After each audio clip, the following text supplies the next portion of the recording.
Everybody, Bryan Alvarez here on Wrestling Observer Live. We are here every day, Monday through Friday, noon Pacific, 3 Eastern, Sundays, 3 Pacific, 6 Eastern, Saturday mornings with the returning Jim Valley, Sundays with Andrew Zarian, and it is Monday here on the show, and you know what that means? I made it back, and man, I am tired, but I'll complain about that later. We got a lot to get into here today. Amazingly, I'm here, but Mike Sempervive is not. But in the next segment of the show, we'll be joined by our own Filthy Tom Lawler. I won't say he's shamed the Empire. This was not his fault. But we will talk about a lot of stuff from this weekend, including the destruction of Team Filthy. But we have a lot of other news as well. It was a very, very busy weekend. We can talk about all of this stuff that happened this weekend. But we have also got a lot of breaking news, including Ria Ripley, after all that, may have to vacate the women's title as a result of injury. And we'll tell you what we know about that when we come back from the break. Rossy Ogawa has, in fact, revealed his new promotion, had a press conference. We will tell you about that, plus the main event of the first show, Rockin' WrestleMania. This guy's ready to go for next year, he says.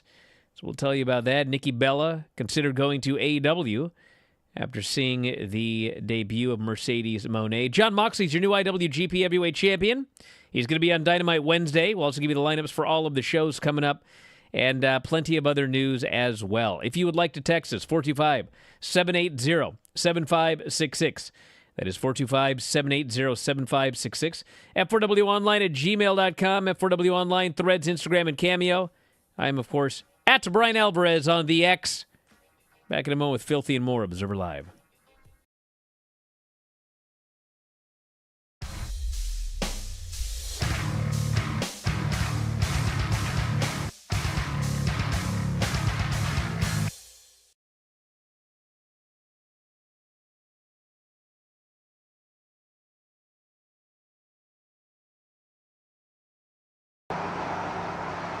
Welcome to the special tour of Figure 4 Weekly Headquarters, as promised. Today I will be accompanied by my assistant Vincenzo, so let's get moving.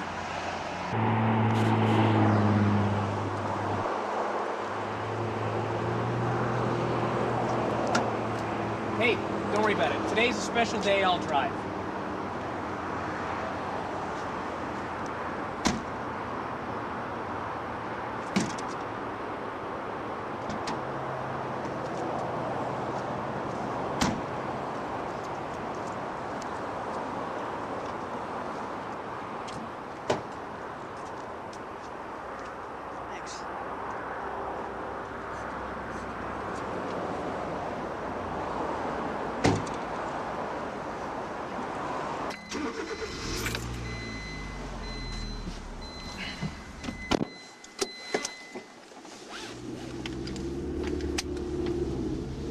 Vince, today's gonna be a good day, so let's not F anything up, okay?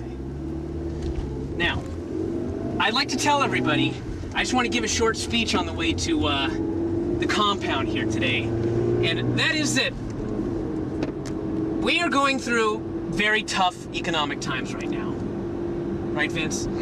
It's time of stock market crashing, the yen is devalued, a time of woe and want. And many of you watching this right now, for all I know, are unemployed. But the good thing is, and I always like to look on the bright side, as Vince is well aware, the good news is that for every dark cloud, there is a silver lining. And the silver lining is that Figure 4 Weekly is doing great. It's a huge success right now. Subscriptions are up, quality is down, profit margins are skyrocketing, things are going very well. So, the one thing is that I don't want to make it seem like money is everything, because money cannot buy happiness, but what it can buy is enormous houses, and that makes me happy. So, we will be going to see my enormous house, the Figure 4 Weekly compound, and that's where we're heading right now.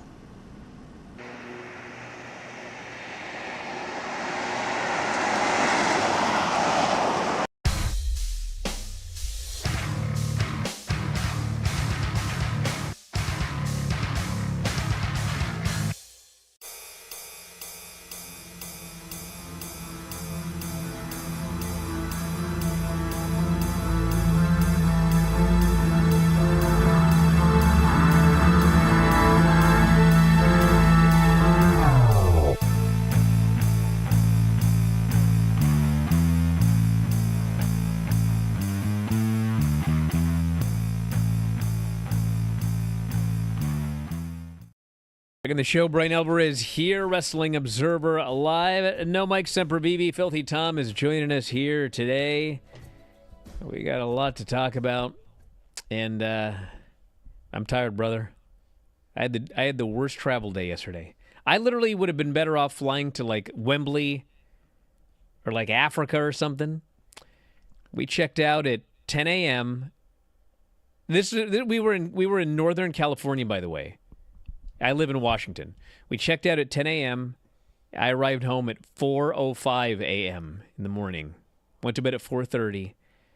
I don't even know how, but these kids were up at 9 to go to school. So that was rough. That was rough. I just got off a plane 2 hours ago. I'm sure that you didn't get on that plane Friday. No, I got on it at 7 What a.m. in God's Eastern name time. is up with your head? Did you not watch? No, I did watch it. Like, what is up with your head, dude? Like, someone couldn't fix it between then and now? Like, what is happening there? Oh, my God. Brother, just shave it off, dude. That's legitimately a monstrosity. I think it looks good. No, it doesn't look good. I tell you that as a No? friend. It looks terrible. Oh. What happened with Team Filthy, dude? I've never turned on you like that. Just because you got another friend? Just because you decided to team with Fred Rosser? Not only that, Brian, but really my goal on Friday was to win the New Japan Strong open weight tag team titles and then show Royce and Jarrell how to do it by leading by example. The That old was my Jericho goal. deal. Yeah, that That's worked out what I great wanted, for him. That's what I wanted to do. Yeah. And then my plan actually was to make sure they got a chance at the titles once again. Oh. Well, now I really don't care very much about that. I'll tell you, because now I am saddled with one of the worst haircuts of all time. Ironically, old murdered grandpa Minoru Suzuki sees me lamenting backstage. He looks at me, he says, "Hey, very handsome." Well, yeah. Have you ever seen that guy's various haircuts? It's basically it this. looks exactly like a Minoru Suzuki haircut. You should have just gone home and like shaved some diagonal whatever in it. There are some. Yeah. Golly. Oh, hey, look at that. There is a big Z in your head. So what are you going to do? I don't know. I don't know, Brian. I don't know Recap. either, brother. I don't know. Regroup. Well, we'll talk. Get revenge. We'll talk about that show in a little while here, but we actually have a couple of. I hate to say it, Filthy, but stories bigger than you getting your hair cut and have it fed to Fred. Story's bigger than me saving $80. Yeah, $80. Where are you getting your hair cut? I go to a stylist. God. I will never forget that I once went to Buddy Wayne used to go to he had a barber that he went to that was like $8, and he did a fine job, for a Buddy Wayne haircut or whatever. But he was out kind of Everett or whatever, and one day I said to him, "You know where I can get a cheap haircut?" He goes, "Looks like you already had one." It's like, I'm never talking to you again. Okay, couple of things here. I bet you did, though. The Ria Ripley injury is confirmed. She is hurt, and she may need to vacate the WWE Women's title. And I would presume in the next couple of hours we're going to get some sort of official announcement from WWE. But what I've been told is that it is a legitimate injury. It did happen during the backstage brawl with Liv Morgan. It was not the chair that Liv threw at her head, but it probably was, they were throwing each other into walls and et cetera. And I think one of the bumps that she took into the wall is what did it. It looked like she spiked her shoulder Yes. into the wall a little bit, in which case I would think maybe some sort of shoulder separation. I think it's very possible that is it. But here's the deal. Like, in order to vacate the title, I mean, it's got to be a pretty serious injury. And if you remember, when they did that, like Finn Balor, he got the running power bomb into the barricade, and like he destroyed everything. I mean, torn labrums. I mean, it was just a hideous injury. And, said it 1,000 times, like sometimes things happen. Sometimes stupid things happen off something that should never, just accidents happen. So we will know more, I'm sure, by Raw tonight. But what a terrible story, man. I mean, she had that title forever. We were doing previews for WrestleMania, and it was like, is she going to win? Is Becky going to win? And I predicted, I think Rhea's going to win because, whatever their idea was a year ago, Rhea is the hottest women's star in the company. She's one of the hottest stars. I mean, forget men or women. She's one of the hottest stars in the entire company. Now is not the time to take the title off of her. And a week later, backstage fluke. Looks like she may have to vacate the title. So, all the best to her. We also have the announcement. Rossy Ogawa has revealed his new promotion. He announced the formation of Dream Star Fighting Marigold, or Marigold for short. Their first show, which I swear to God this was called Marigold Fields Forever, is going to be taking place May 20th, Korakuen Hall. Will stream on Wrestle Universe, both Japanese and English commentary. Main event, Julia and Sari are both in there. It'll be a tag team match. We don't know their partners yet. And they have 7 roster members at this point. Julia, Utami, Hayashi Shida, Mirai, Nane Takahashi, Mai Sakurai, and Yuzuki, who is now Victoria Yuzuki, and Nao Ishikawa. And also at the end of the press conference, Netsumi Sumikawa, Miku Aona, Misa Matsui, Chiaki, Chika Goto, Koki, all of Actress Girl Z, another Joshi promotion in Japan, all also announced they will be part of the roster. So they do have a bunch of women, and obviously this is the fallout of Ogawa being fired from Stardom, and now we have 2 Stardom-esque groups. I mean, there are a number in Japan, but this is the founder of Stardom's new group, and then there's also Stardom. And how this all falls out, obviously AEW is going to be working with Stardom. There has been talk about WWE working with Rossy Ogawa. What that means, I don't know, but maybe some WWE NXT women going over there for some tours. You, Tom, just made your Stardom commentary debut, so you will be remaining with Stardom, is my presumption. Is that correct? It seems that way. Yeah, you weren't at this press conference. I don't know if Rossy Ogawa has got a really nice hat he could offer me. Yeah, he probably took one look at your head and was like, nah. If he looks now, he's going to be like, hey, I need to give this guy a hat regardless. But hey, I'll tell you one thing, Brian, as a purveyor and connoisseur of the Japanese Joshi wrestling scene, I can tell you there's no lack of talented females out there that can go in the ring. So I don't look at this as like a bad thing for the business of female wrestling in Japan, because I think Stardom was overstacked with talent to a certain extent. However, it is interesting that like Wrestle Universe essentially owns Tokyo Joshi Pro Wrestling, and now they're also airing what could be, a bigger group than even them. Yeah, we had a couple of shows this weekend with women's matches. It's one thing when some rando on the internet says that I don't like any women's matches or AEW women's matches or whatever. But when I hear from a subscriber, I'm like, do you not listen to anything when you make these comments? We had the Azumi match with Toni Storm, which I thought was a great match on it was on the Collision show. That was the best AEW women's match I've seen in a long time.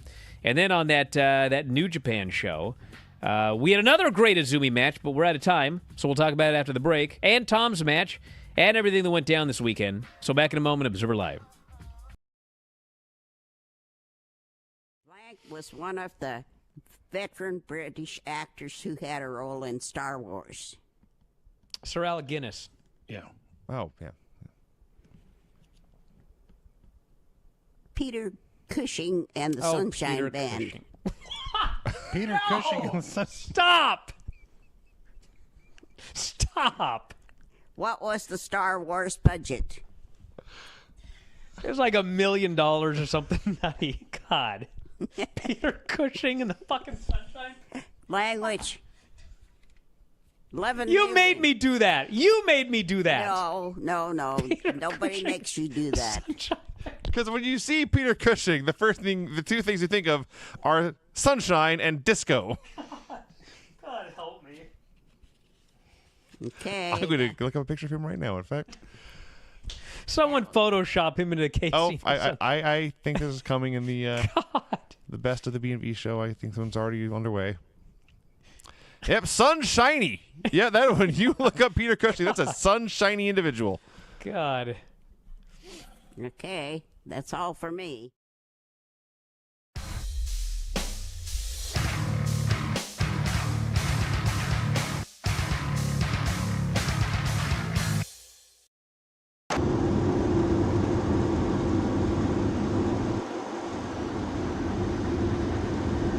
Can we get some music in here or something?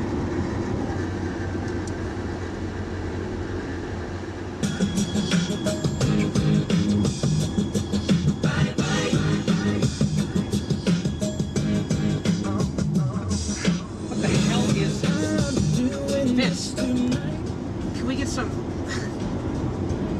Put something else in, please.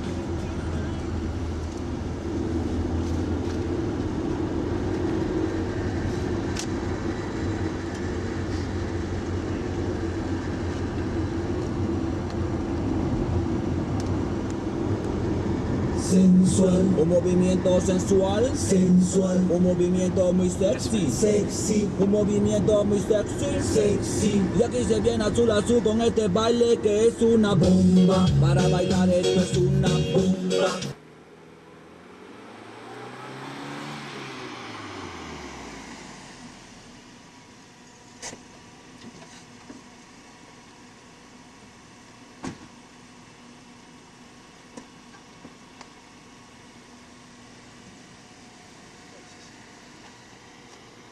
Hey, eat right.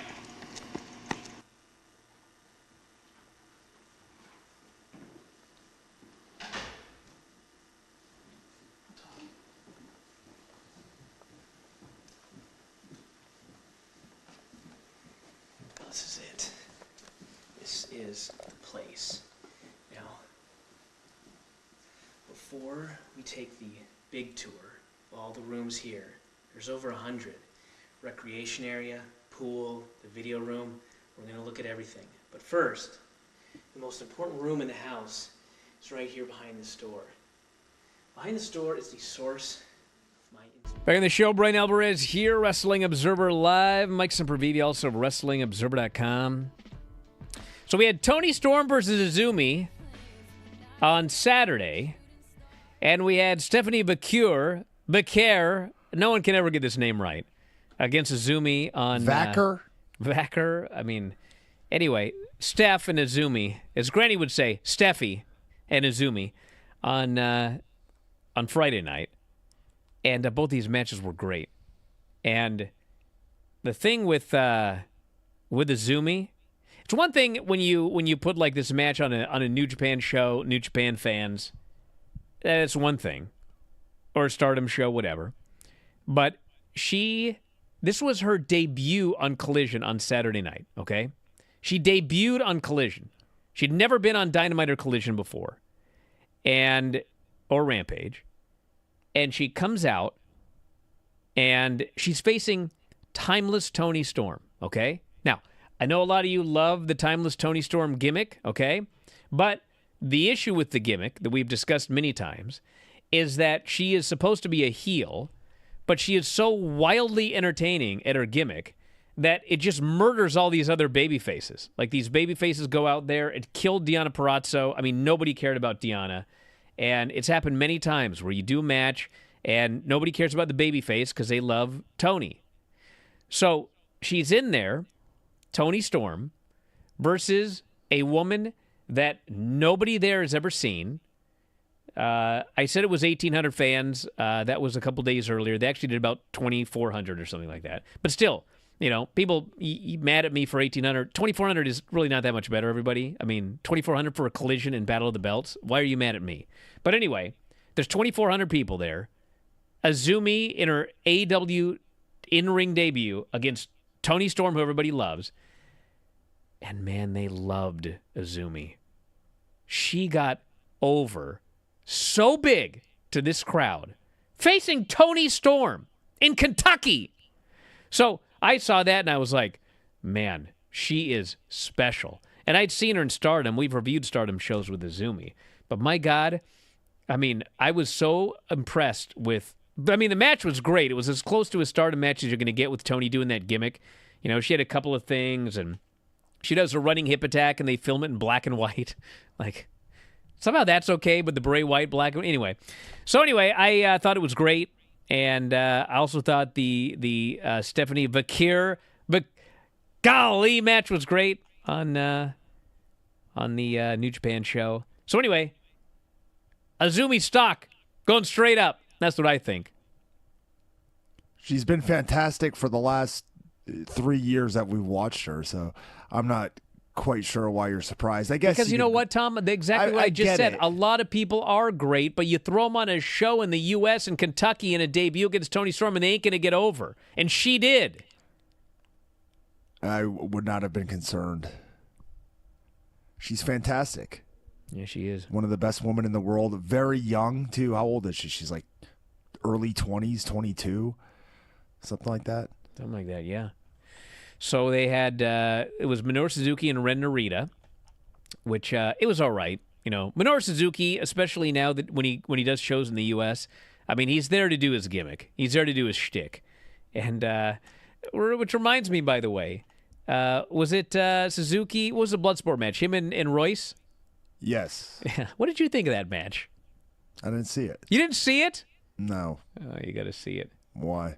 It's just funny because it's a Bloodsport match, and so Suzuki's doing his match. Yeah, he just totally did. I mean, it looked to me because like Royce was in there, and he looked like a guy who this was his dream to be able to do an MMA style match with the former King of Pancras, former MMA legend.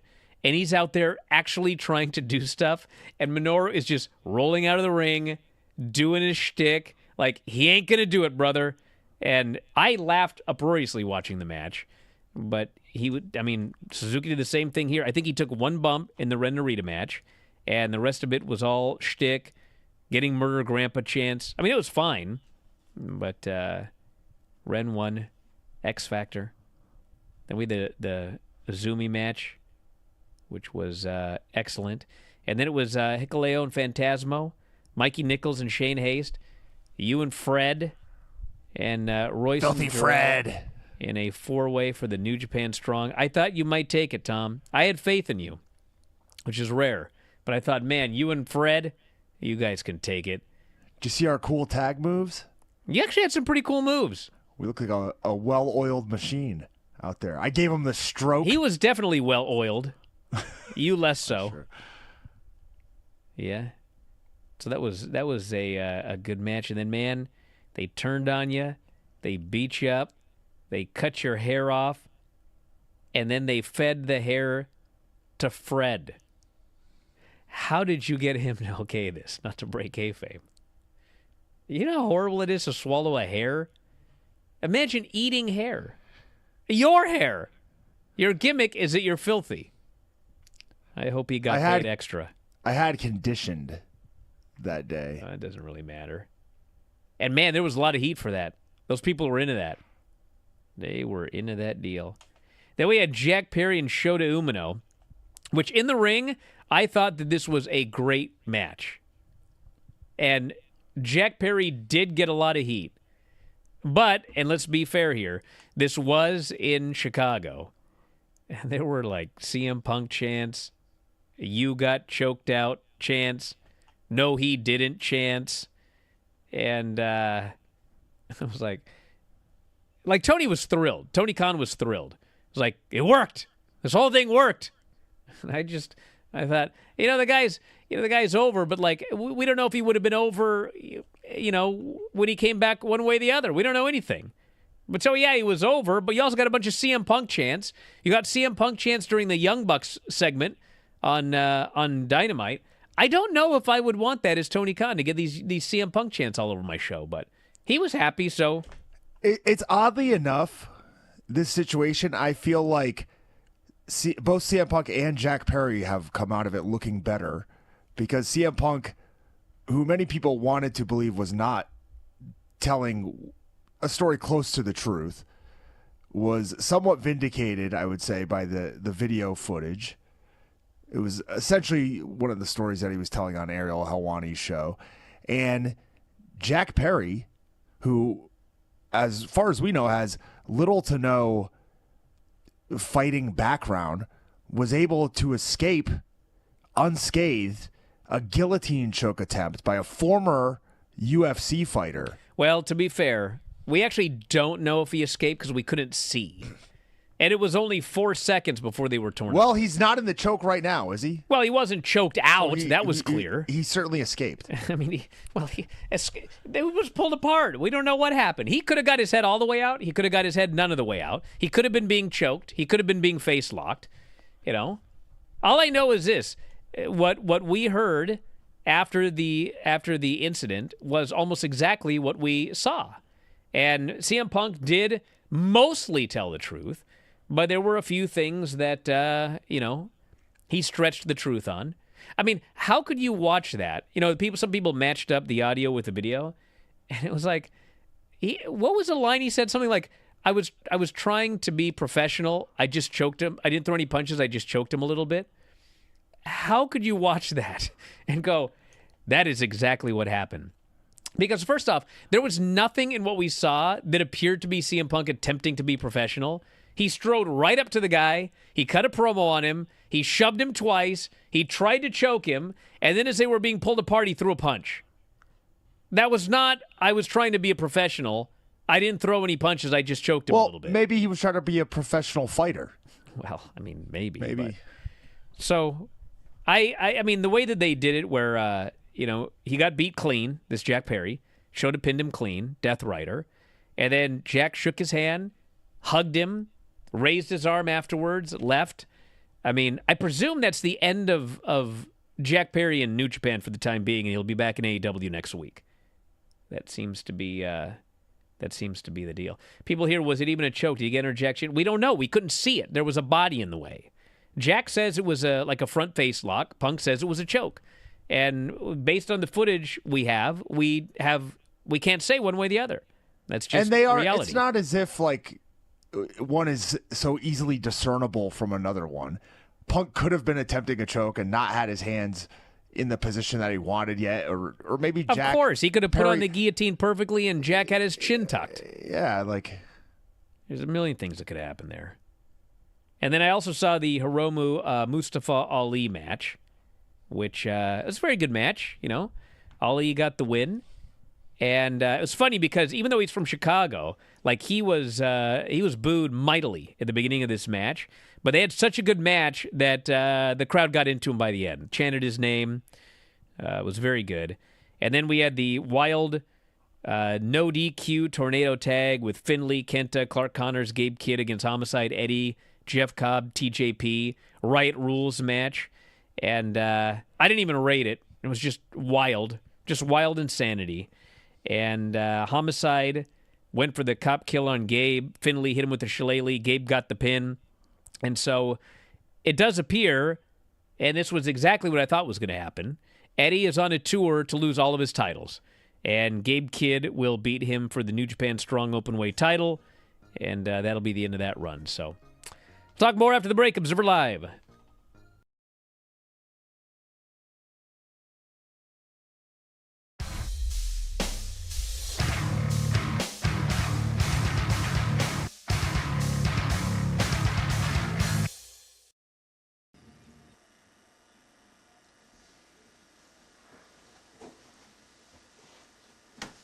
That is the greatest view in the world, as you could probably all see. And there's nothing in this world after I see that view that can annoy me. Vince, on your worst day, after I look at the view, you could not annoy me. with anything you did. Now, I think that before we look at the rest of the house here, look at all the rooms, that we should take a tour of the... Please stop looking at me. A tour of the grounds, because there's like 164 acres here, and we should get through all that before we look at all the other stuff. We'll look at the grounds, come back in here, we'll look at the recreational area, we'll look at the swimming pool, the spa, and the movie room.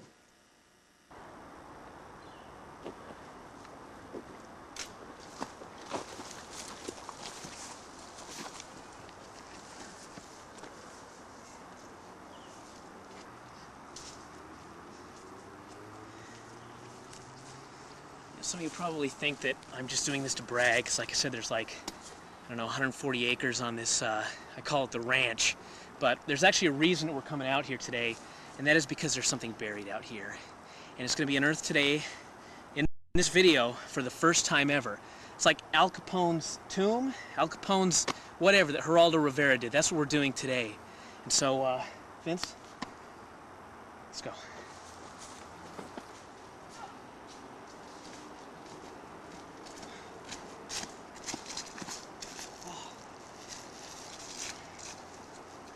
Listen, buried in this spot right here, where I have the stick marking it, is the very first wrestling newsletter. Before the Observer, before the Wrestling Flyer, before the Wrestling Eye, before the Bagpipe Report, before all of them. In fact, probably before most newsletters that were ever written. It is buried in this spot. And I know that most of you who have watched this today and seen my opulence probably think that I have never done a day of hard, menial labor in my life. Never sweated under the hot, boiling sun, never toiled. The fact is, somebody had to dig this hole.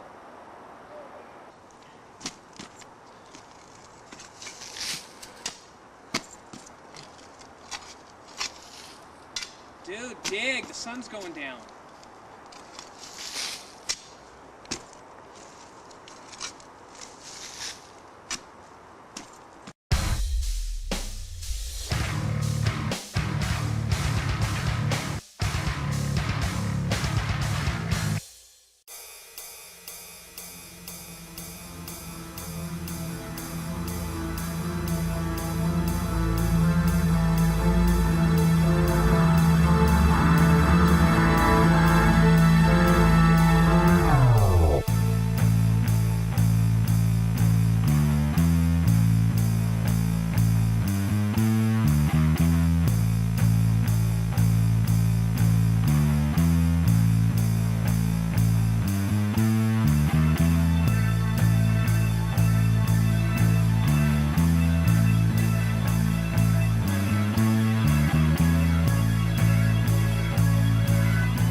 So, in fact, Jon Moxley did beat Naito for the IWGP World Heavyweight title. And he's the new champion. He's going to be on Dynamite. His first appearance on Dynamite in forever, coming up this Wednesday. And then he has got a title defense at Wrestling Dontaku. Friday, May 3rd, Saturday, May 4th, Fukuoka International Center. And we have the lineups for both nights. May 3rd has the New Japan TV title and the global title defended. Nick Nemeth versus Hiroshi Tanahashi for the global title. President Tanahashi. And then we've got the 1/3 of the newly crowned never openweight 6-man champions, President Tanahashi, along with Ishii, I believe. Or was it Yano? You don't know what's going on, do you? Oleg Boltin has one of the other belts. That's what I know. Zack Sabre Jr. will defend his newly won New Japan TV title, which he won from Matt Riddle, against Jeff Cobb. They went to a time limit draw at Dontaku last year. And then May 4th, we have got the world title, the tag team titles, and the never openweight titles to be defended. It is Brian Tanahashi, Yano. Thank you. And Oleg Boltin. Thank you. So May 4th, it will be Jon Moxley versus Ren Narita for the IWGP World Heavyweight title. He attacked Moxley after the main event, after Moxley was trying to give a title shot to Shooter. So it looks like he's got at least 2 title matches coming up. Shingo defends never openweight title against Gabe Kidd. So I guess we'll see what happens there. And then Goto and Yoshihashi will put their titles on the line against Kenta and Chase Owens. So that is the lineup for those upcoming shows. And, yeah.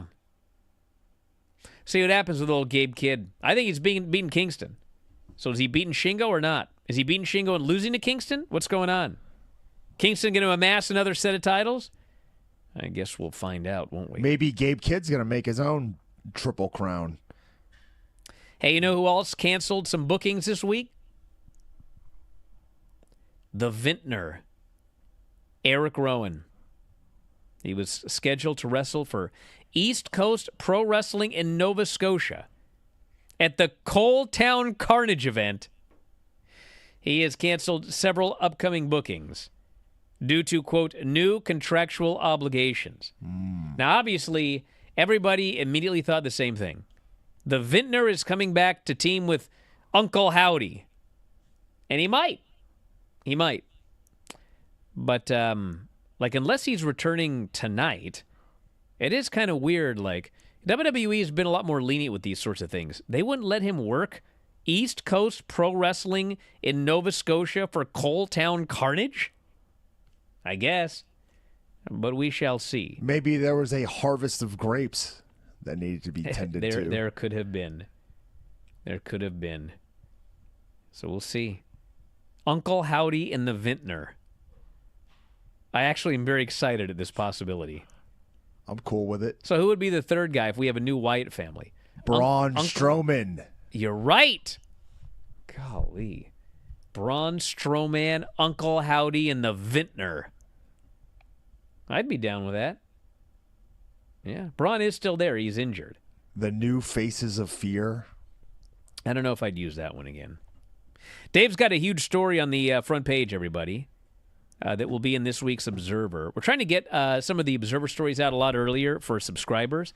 So WrestlingObserver.com, you can sign up, and there's all sorts of subscriber exclusives, including all my television reports. Yes, indeed.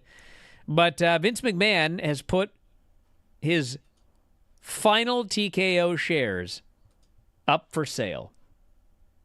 And when they are purchased, it's done. He is all gone. Can I use perhaps some of that UFC settlement money to buy TKO to buy those shares? Just buy back in, buy those very shares, and I could be one of the guys that takes Vince out. Hey, you could. I don't know exactly how that works, those specific shares. But so now here are the two things that I've heard from everybody, okay? And I want to know what you think. And the listeners. Feel free to text me, 425-780-7566. So the two theories that people have, why is Vince pulling out all of his money? He's going to have $2.5 billion when all is said and done. What's he doing? So, hey, listen, everybody. I'm just telling you two theories people are talking about. I'm not saying I'm buying in either of them. One of them is he wants to start his own promotion. Okay? I'm very skeptical. But that has been discussed by people. Like, could it be that? And the other is, this guy's taking out all of his money, and he's getting the heck out of here. And he's going to go to Saudi Arabia, and he's just going to be a free man. That's the other one people are talking about. I heard he was giving Trump a loan. He needs a $2.4 billion loan. Like, every time people have one idea or another, it's like, do you need $2.4 billion for that? Probably not. But what do you think he's actually doing with the money? Or is he just getting out? I think he's just getting out. Yeah. Seems to me like he's the kind of guy who's all in or all out. And at this point, I think whether he wants to be or not, he's all out. But he's definitely all out. So what's he got this stock for? Unless he thinks it's going to... He's gonna sell it and do something else. What is it? Start a company of supervillains. Bring back the WBF? Guy's almost 80, dude. What's your dog doing? Complaining about my haircut. Guy's almost 80 years old. Like, hey, listen, it's possible he wants to try and start something, but, I mean... Maybe he's teamed up with Rossy. I can't imagine he's going to get all that much support. most everybody is under contract. Yes, there are contracts coming due, but I mean, you're gonna walk out of WWE, or you're gonna avoid going to AEW, so you can go to Vince McMahon's new promotion. Which, I mean, what kind of TV deals are you gonna get? I can't see that happening. I'm sorry. I am very skeptical. But, hey, this is wrestling, and some really, really strange things have happened. But I don't anticipate that being one of them. But we'll see. See what everybody else has to say. Any text messages regarding this one? Let's take a look. 425-780-7566. Let's see what wacky theories people have out there. I was actually seeing what else we've got here. Give me Uncle Howdy and his crew versus Solo Sikoa and his crew. That was not what I was thinking. But we should at least mention that we did have the debut on SmackDown of Tama Tonga. The son of Haku. I thought he might debut at WrestleMania, but they held it off until SmackDown. And here's a story that they're telling. The story is that we're supposed to believe in storyline. We'll see if this is a swerve or this is actually what's going on. That Paul Heyman and Roman Reigns had no idea that Solo Sikoa was going rogue, taking out Jimmy Uso, and bringing in a new member of the Bloodline. He beat up Jimmy. Paul was stunned. Solo gave him multiple thumbs. Solo is added and subtracted from the Bloodline, allegedly without permission. And then Paul's all in a state. He tries to call Roman. They throw the phone down, stomp on it. He can't call Roman. And then in the back, Tama Tonga goes up to Paul and says, "This was done by orders of the tribal chief." And Paul has no idea what that means. So, could be that Roman is behind this and didn't clue in Paul. Could be that Solo has now decided, screw that guy. He lost. I am the new tribal chief. But that is where we are as of Friday. There you go. What do you think, Tom? Don't care? Okay. Yeah, I think it's a minor swerve they're just throwing in to try to confuse people, and it'll be like, oh, Roman doesn't trust Paul as much as he used to, and he doesn't need the information that he always had, or, some cheesy excuse like that.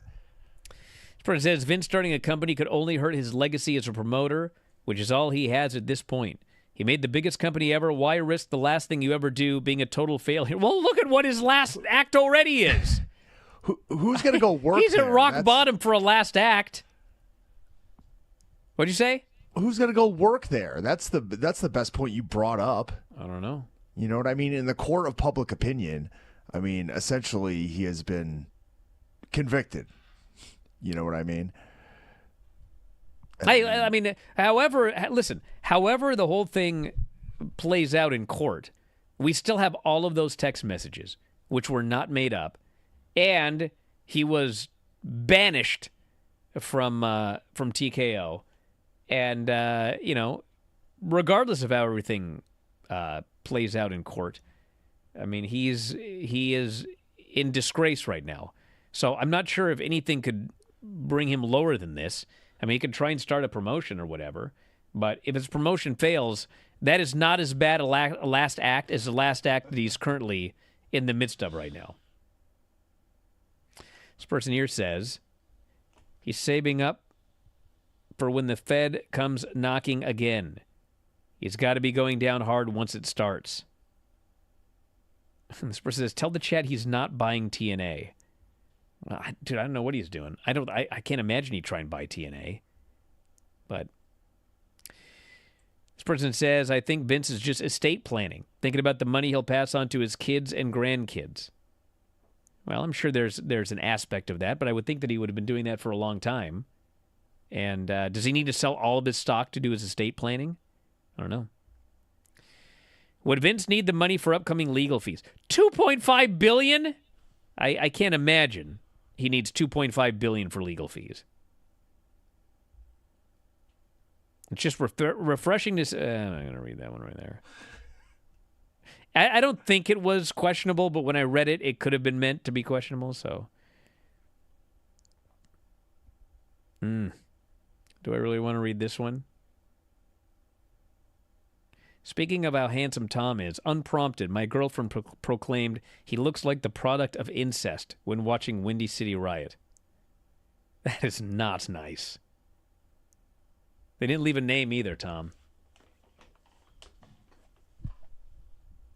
I am appalled that you read that It's over the air. pretty appalling. That's awful. It is terrible. The Rock could be the tribal chief, this person says, that they are referring to. So maybe The Rock has gone rogue, and he has recruited Solo, Tama Tonga, and he said, we got to get rid of this Jimmy idiot. And that's going to be the slow build to Rock and Roman Reigns. Doesn't The Rock have some affinity for Haku? Some special Who doesn't? place in his... Well, that is true. Everybody does. What do you think next year's Mania is going to be? Rock and Roman Reigns or Rock and Cody Rhodes? I think Rock and Roman. Think it's going to be Rock and Roman? So when are they doing Rock and Cody? Before then. Like a SummerSlam? The fall. Saudi? SummerSlam. Yeah. Crown Jewel. The greatest crown jewel in the history of ever. Presented by WWE, PLE. This person says it is a filthy-looking haircut, so it kind of fits. Maybe more so if he was a heel. I think you should shave the head, Tom. Can you do that later? Yeah, I don't think this haircut's lasted very long. Like I said, I just got off a plane Back in a couple moment, hours everybody. ago. Observer. He saved that for this show, Observer Live.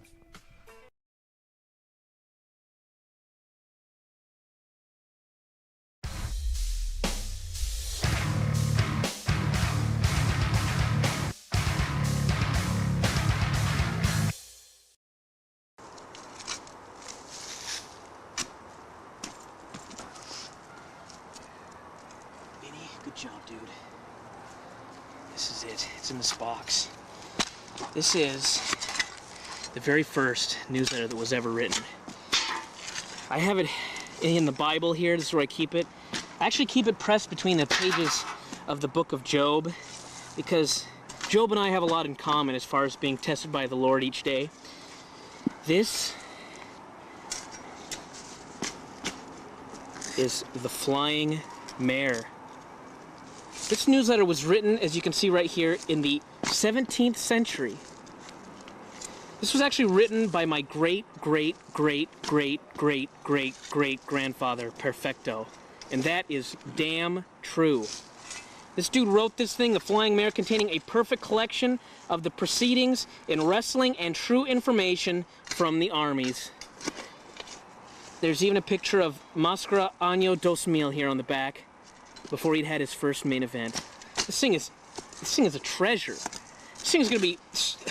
I'm gonna sell this to a museum someday. This is like the Gutenberg Bible. This thing is epic.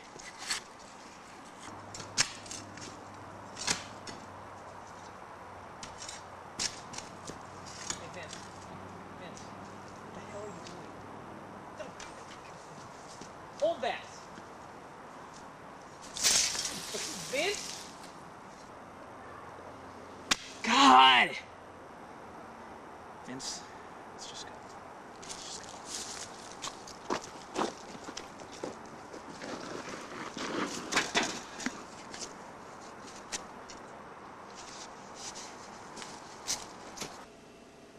I thought we would start the tour of the inside of the facilities with the most important room in the house. This is Vince's kitchen. This is where Vince cooks my chicken tenders, my buffalo chicken wings, my mesquite chicken, my teriyaki chicken, basically all the chicken. And of course it's got here the microwave.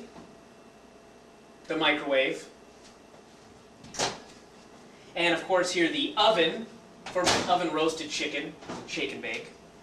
Of course it's got all the grill here, whatever on top, all the buttons that you cook with. And of course we've got the fully stocked fridge and freezer. Basically all the amenities that one would need to cook for me.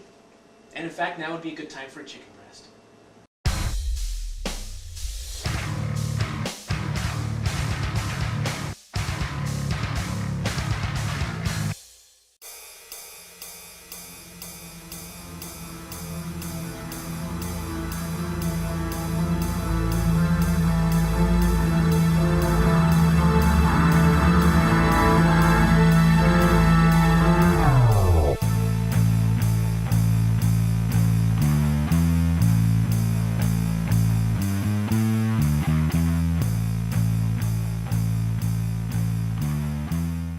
Show Bryan Alvarez here, Wrestling Observer Live. Mike Sempervive, also Wrestling Observer. He's not here today. Tom's here. Did I screw that up the last segment too? Yep. Yeah, well, whatever. So tonight we got Raw. Thanks. This is the lineup. Jey Uso, Finn Balor.